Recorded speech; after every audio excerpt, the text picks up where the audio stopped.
Greetings from Colorado Springs. My name is Lance Kohler. I'm the managing broker and owner of the Cornerstone Real Estate Team. Today I'd like to talk about another landlord education topic. What does early termination mean for the landlord?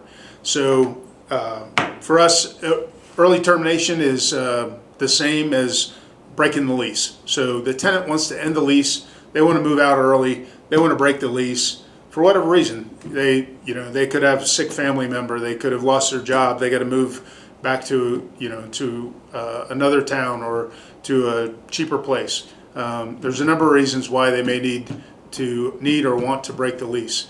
So the first thing you need to look at is what's in your lease. What does your lease say regarding an early termination? How do you address that in your contract with the tenant? In our contracts, we do address early termination, and I'll talk about what you can do in Colorado. So in Colorado, you can require, again, if it's in your lease, but you can require the tenant to continue to pay rent and utility payments until that lease ends. But there's a caveat. You have to mitigate damages to the tenant. What that means is you have to, in a reasonable amount of time, you have to list that property again for rent or sale. Either one of those are considered mitigating risk to the tenant.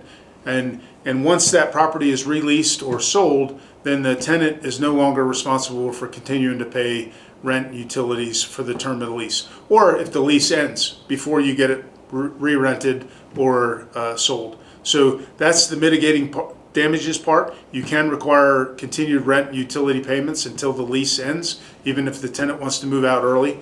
Another thing you may want to consider is charging a fee and not with the continued rent or utility payments.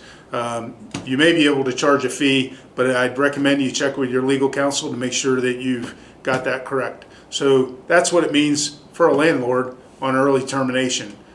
Hope that was helpful. Make it a great day.